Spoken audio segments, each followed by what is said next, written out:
पहली ट्रिक जो आप इस्तेमाल कर सकते हो, जो बड़ी बड़ी कंपनियां इस्तेमाल करती है, कि आप अपनी प्राइस को 9 से एंड करवाए। कई बार आपने देखा होगा कि कोई प्राइस का आपने आईफोन या फिर ऐसा प्राइस देखा होगा तो $599 या फिर वो लास्ट में 9 डिजिट से एंड होता है। हम सबको ऐसा लग सकता है कि ये शायद आज के ज़माने में काम नहीं करेगा, बट 2021 में एक रिसर्च की गई थी। आज भी जब भी इंसान वो प्राइस देखता है तो वो उसी प्राइस से मान लो कि वो कोई 800 रुपये की चीज़ है और वो 799 लिखा है, तो वो सबकॉन्शियसली वो ऐसा ही लगता है कि वो 700 के नज़दीक है रादर देन 800। सो आपको ये चीज़ नहीं सोचनी है कि आपको लॉजिकल क्या लग रहा है, क्योंकि ह्यूमन ब्रेन जो है वो लॉजिकल नहीं है। और आप जब लास्ट में 9 का इस्तेमाल करते हैं तो वो आपकी प्राइसिंग में बहुत ज़्यादा अच्छा इफेक्ट करता है। दूसरी जो चीज़ आप अपने बिजनेस के अंदर यूज़ कर सकते हैं और आपको करनी ही चाहिए, that is called as slash pricing. आपने देखा होगा कि आप अमेजॉन पे गए या फ्लिपकार्ट पे गए या इवन जोमेटो पे गए तो उन्होंने एक सर्टेन प्राइस लिखी होती है, उसको कट करके एक जो रेगुलर प्राइस पे आपको चीज़ मिलेगी वो लिखा हुआ होता है। तो कई बार हमको लगता है कि उसका क्या यूज़ होता होगा, बट मैं अपनी स्टोरी शेयर करूँ। 2016 के आसपास जब मैं 17-18 साल का था, तब मैं एक बार मुझे टी शर्ट लेनी थी, तो मैं ऑनलाइन गया। मैं 4-5 टी शर्ट देख रहा था और जो मेरा बजट था 500 रुपये का, तो मुझे सिर्फ 500 की टी शर्ट लेनी थी। बट जो मैंने लास्ट में टी शर्ट चूज़ करी उसमें ऐसा था कि उन्होंने लिखा था ये 4000 की टी शर्ट है, उन्होंने कट करके लिखा था कि 500 में आपको मिल रही है। उसके कंपेयर में दूसरी टी शर्ट ऐसी थी कि वो जो 1000 कट करके 500 लिखा था, 2000 कट करके 500 लिखा था। तो मुझे ऐसे लगा कि उन्होंने 4000 कट करके जो 500 रुपये लिखा है, तो मुझे ऐसा लगा कि मुझे ज़्यादा वैल्यू की चीज़ मिल रही है। तो आप भी अपने बिजनेस के अंदर, अगर आपका ऑनलाइन बिजनेस है, तो आप क्या कर सकते हो कि आप वहाँ पे एक रेगुलर प्राइस लिखो, उसको कट करके फिर अपना सेलिंग प्राइस लिखो और मेक श्योर कि वो नंबर उन लोगों को दिखे। आप कोई भी ई कॉमर्स वेबसाइट पे जाके चेक कर सकते हो कि वो कंपनियां ये टेक्निक्स किस तरीके से इस्तेमाल कर रही है। इवन आप क्या कर सकते हैं कि अगर लेट्स से कि आपका रेस्टोरेंट है या सलून है या ऐसा कुछ है, वहाँ पे मैंने आज तक किसी को ये इस्तेमाल करते हुए नहीं देखा है, बट आप क्या कर सकते हो कि जो आपका नॉर्मल मेनू में जो प्राइजेस है, फिर जब वो बंदे को आप बिल दो तो उसमें आप कह सकते हो कि सर स्पेशली आज के लिए 10% डिस्काउंट है।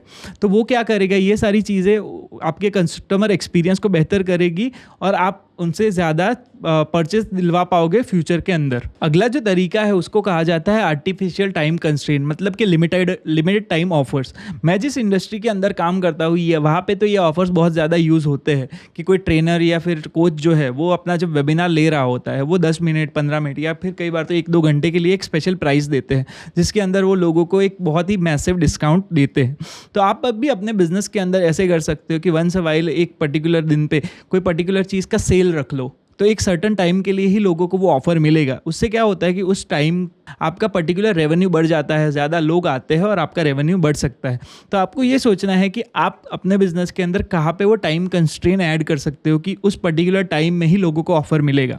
इसके अलावा मैंने काफ़ी जगह पे ये देखा है कि रेस्टोरेंट्स में ऐसा होता है कि दोपहर का और शाम का प्राइस अलग होता है। वो भी इसी का तरीका है क्योंकि दोपहर में यूजुअली ट्रैफिक उनका कम होता है, वहाँ पे कम क्राउड आता है, तो वहाँ पे वो लोग ज़्यादा कम प्राइस पे देते हैं, जिसकी वजह से ज़्यादा लोग आए और उनका ओवरऑल बिजनेस जो होता है उस तरीके से इम्प्रूव हो सकता है। मैंने रिसेंटली, मुझे उस कंपनी का नाम याद नहीं है, पर एक बर्गर की कंपनी थी यूएस के अंदर। उन लोगों का क्या था कि वो नॉर्मल डेज पे जब उनका कोई वहाँ पे भीड़ नहीं होती, उन्होंने एक काफ़ी खर्चा करके वहाँ पे ऐसे टीवी सेट लगवाए जहाँ पे प्राइस दिखे। बर्गर जो है वो 99 सेंट्स, मतलब कि $1 के आसपास उनको मिलेगा। बट जब वहाँ पे भीड़ होती तो उसी बर्गर का जो प्राइस था वो $4 हो जाता था। तो उन्होंने इस पर्टिकुलर चीज़ का कि वो आर्टिफिशियल टाइम कंस्ट्रेंट का इस्तेमाल करके अपने बिजनेस को ग्रो किया। तो आप भी सोचो कि कहाँ पे आप अपने बिजनेस के अंदर वो टाइम कंस्ट्रेंट का यूज़ करके अपने बिजनेस को ग्रो कर सकते हो। जो अगला तरीका है उसको कहा जाता है इनन्यूमरेसी। आपने देखा होगा कि अगर काफ़ी बार अमेजॉन पे और ये काफ़ी जगह पे ये कंज्यूमर बिहेवियर नोटिस किया गया है कि कोई प्रोडक्ट है वो 500 रुपये की है और उस पर 50 रुपये शिपिंग है, तो लोग वो चीज़, और कंपेयर टू दूसरी प्रोडक्ट जो 550 रुपये की है बट शिपिंग फ्री है, तो जो शिपिंग फ्री वाली चीज़ है वो ज़्यादा बिकती है। वैसा ही हुआ था, काफ़ी पिज़्ज़ा फ्रेंचाइजी ने ये चीज़ ट्राई करी थी कि उन्होंने ऐसा बोला था कि 2 पिज़्ज़ा ले लो आप और आपको 50% ऑफ मिलेगा।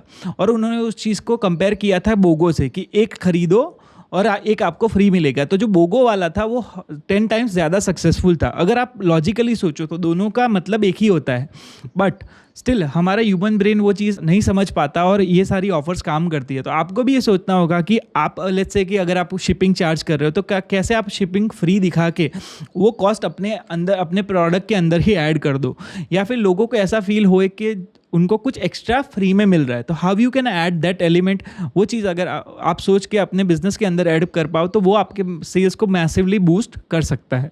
हम आगे बढ़े उससे पहले मैं आपको एक चीज़ के बारे में बात करना चाहूँगा। हम अगले आने वाले वीडियोज़ में इसके बारे में डिटेल में बात करेंगे, but there is something called framing. अभी आपको ये चीज़ समझनी पड़ेगी कि जो भी इंसान जो है, जब भी आप कोई प्राइसिंग स्ट्रैटेजी क्रिएट कर रहे हो तो वहाँ पे आपको 3 चीज़ों का ध्यान रखना है। आइदर हर इंसान को आइदर पैसे बचाने हैं, उसको शायद सबसे बेस्ट क्वालिटी का जो प्रोडक्ट है वो चाहिए, या फिर ये हो सकता है कि उनको बेस्ट डील चाहिए। इन 3 के अलावा और कोई चीज़ ह्यूमन माइंड को नहीं चाहिए होती है। तो आपको भी ये सोचना होगा कि आप अपनी जो प्रोडक्ट या सर्विस है किस तरीके से उसको फ्रेम कर पाओ कि उनको फील आए कि उनको इन तीनों में से कुछ एक चीज़ मिल रही है। अगली जो चीज़ आप अपने बिजनेस के अंदर यूज़ कर सकते हैं जो बहुत ही पावरफुल है, उसको कहा जाता है एंकरिंग। एंकरिंग मतलब कि इंसानी जो दिमाग है वो हमेशा कंपेयर करता है जो पहली इन्फॉर्मेशन मिली है उससे, हर चीज़ को। फॉर एग्जाम्पल, अगर आप कहीं पे एक जो रियल एस्टेट के अंदर एक फेमसली ये चीज़ यूज़ होती है कि जब भी कोई रियल एस्टेट एजेंट के पास कोई बंदा नया घर खरीदने आता है तो वो क्या करते हैं, सबसे पहला जो घर उनको दिखाते हैं वो बहुत ही उतना ज़्यादा अच्छा नहीं होता है और उसका भाव जो बताते हैं वो ज़्यादा बताते हैं, और उसके बाद वो उस इंसान को ले जाते हैं उस प्रॉपर्टी के तरफ जिसको जो उस एजेंट को एक्चुअली बेचनी होती है। तो उससे होता क्या है कि जो इंसान आया हुआ है वो कंपेयर करता है पहली प्रॉपर्टी से दूसरी प्रॉपर्टी, और इसकी वजह से क्या होता है वो डिसीजन उनके फेवर में लेता है और रियल एस्टेट एजेंट को जो घर बेचना होता है वो ये बेच पाते हैं। इसका एक और एग्जांपल जो है कि आजकल आपने नोटिस किया होगा कि काफ़ी जगह पे फॉर एग्जांपल कोई सप्लीमेंट कंपनी है तो वो लेट्स से 300 रुपये की बॉटल में 10 टैबलेट दे रही है, तो instead writing 300 rupees for the product वो लोग लिख रहे हैं कि वो आपको सिर्फ एक पिल पड़ेगी सिर्फ 30 रुपये में। वैसे ही अगर आप किसी गाड़ी खरीदने गए हो, फॉर एग्जाम्पल जब मैं लास्ट टाइम गाड़ी खरीदने गया था तो उसने मुझे ऐसे इस तरीके से फ्रेम करके बोला था, सर कि आपका ऑलरेडी 8,000 का EMI हो रहा है, सिर्फ 200 रुपये एक्स्ट्रा EMI के अंदर हम सारी एक्सेसरीज आपके अंदर डाल देंगे। अभी उस बंदे ने क्या किया वो समझो, 200 रुपये एक्स्ट्रा प्लस कि 60 महीने की मेरी EMI, तो 12,000 रुपये का एक्स्ट्रा खर्चा हो रहा था। बट उस बंदे ने मुझे ये नहीं बोला कि 12,000 का एक्स्ट्रा खर्चा हो रहा है, उसने सिर्फ मुझे ये बोला कि सर सिर्फ 200 रुपये महीने के एक्स्ट्रा खर्चे से आपको ये सारी एक्सेसरीज मिल जाएगी। तो आपको भी ये सोचना होगा कि आप अपने बिजनेस या प्रोडक्ट के अंदर, फॉर एग्जाम्पल अगर आपका कोई ऐसा प्रोडक्ट है जो डेज के हिसाब से डिवाइड हो सकता है तो आपको उस तरीके से डिवाइड करना चाहिए जिसकी वजह से लोगों को वो जो परसेप्शन और प्राइस है वो कम लगे, अचीवेबल लगे। फॉर एग्जांपल LIC में मैंने रिसेंटली बहुत देखा है कि LIC एजेंट जो मुझे शेयर करते हैं कि सिर्फ 50 रुपये बचाओ अपनी बेटी की शादी के लिए सारा खर्चा निकल जाएगा, या फिर एजुकेशन के लिए वो सिमिलर ट्रिक यूज़ करते हैं, सिर्फ 100 रुपये बचाओ दिन के और ये चीज़ हो जाएगी। अगर उसको कैलकुलेट करो महीने के 3,000 होते हैं, बट जब आप बोलते हो कि दिन के सिर्फ 100 रुपये वो कम लगता है, तो वो जो फील आता है साइकोलॉजिकली वो कम लगता है। वैसे ही हमने आजकल देखा है कि काफ़ी कंपनीज़ की जो एडवर्टाइजिंग होती है उसमें वो प्रमोट करते हैं कि आईफोन ले लो सिर्फ 2,000 रुपये की EMI पर, पूरा कॉस्ट नहीं बता रहे, जे are focusing on the specific EMI का अमाउंट। तो आप भी अपने बिजनेस के अंदर जो प्रोडक्ट या सर्विस बेच रहे हो, अगर आप उन लोगों को प्राइस का ऑप्शन दे रहे हो कि मल्टीपल टाइम पे कर पाए, तो इन चीज़ों पे फोकस करो कि उसको डिवाइड करके मिनिमम आप इतना प्राइस दिखा सकते हो। स्ट्रैटेजी है जिसका इस्तेमाल करके इंडिया के एक बिगेस्ट कोच ने 2 करोड़ रुपए से ज़्यादा का रेवेन्यू ऐड किया था अपने बॉटम लाइन के अंदर। जो हमारे क्लाइंट थे, हमने ये स्ट्रैटेजी उनको सजेस्ट करी थी 2021 के अंदर। जब मैंने उनका काम इनिशियली लिया तो उनकी जो प्राइसिंग थी वो थोड़ी मुझे ऑप्टिमाइज़ नहीं लगी, और मैंने जब उनका प्राइसिंग ऑप्टिमाइज़ किया तो 1 साल के अंदर ही एक्स्ट्रा 2 करोड़ रुपए का रेवेन्यू उनके बिजनेस के अंदर आया था, जस्ट बिकॉज कि वो प्राइसिंग का चेंज हम लोगों ने किया था। उस प्राइसिंग स्ट्रैटेजी को कहा जाता है डिकॉय। प्राइसिंग स्ट्रैटेजी का एक सिंपल सा पर्पस ये होता है कि कोई 2 प्रोडक्ट आप ऑलरेडी बेच रहे हो, उसमें आप तीसरा एक ऑप्शन ऐड करते हो just to make a change in consumer choice. लोग जो चॉइस कर रहे हैं उसको चेंज करने के लिए। इसका सबसे फेमस एग्जांपल जो होता है वो पॉपकॉर्न के लिए यूज़ होता है मल्टीप्लेक्स के अंदर। कि एक एग्जांपल लेते हैं कि एक मल्टीप्लेक्स है जहाँ पे स्मॉल साइज़ पॉपकॉर्न आपको बेच रहे हैं 299 रुपीज़ में, और लार्ज साइज पॉपकॉर्न आपको बेच रहे हैं 799 रुपीज़ में। इस सिनारियो में ज़्यादातर लोग स्मॉल के लिए ऑप्ट करते हैं, बट जब उन्होंने एक्सपेरिमेंट करा और वहाँ पे एक बीच का ऑप्शन इंट्रोड्यूस किया जहाँ पे वो 799 की जगह 749 रुपीज़ में उन लोगों ने एक ऑप्शन इंट्रोड्यूस किया कि मीडियम का, तभी उनके जो लार्ज पॉपकॉर्न का सेल्स जो था वो काफ़ी बढ़ गया, क्योंकि पहले जो लोग कंपेयर कर रहे थे स्मॉल वर्सेस बिग का कंपेयर कर रहे थे, बट अभी वो मीडियम वर्सेस बिग जो उनको ऐसा लग रहा था कि सिर्फ 50 रुपये में उनको एक्स्ट्रा बहुत ज़्यादा चीज़ मिल रही है। तो यही स्ट्रेटेजी यूज़ करके उन्होंने, वैसे ही सिमिलर स्ट्रेटेजी मैंने मेरे क्लाइंट के लिए यूज़ करी थी, जहाँ पे हम लोगों ने क्या किया, उनका इनिशियली जो प्राइस था वो था 5,000 और दूसरा जो प्राइस था वो था 25,000। तो हम लोगों ने क्या किया, एक आर्टिफिशियल प्राइस वहाँ पे ऐड की कि 5,000 वाला प्रोडक्ट था हमने 6,000 कर दिया, और एक और प्रोडक्ट वहाँ पे इंट्रोड्यूस किया जिसका प्राइस था 5,500। तो अभी क्या हो रहा है कि लोग कंपेयर कर रहे हैं कि सिर्फ 500 रुपये में उनको बहुत ही ज़्यादा बेनिफिट मिल रहा है, और most people were opting for that particular product. इसका एक और एग्जाम्पल जो है वो है कि एक टीवी की कंपनी थी, उन लोगों के पास 2 टाइप के टीवी थे, एक 18,000 का, एक 26,000 का।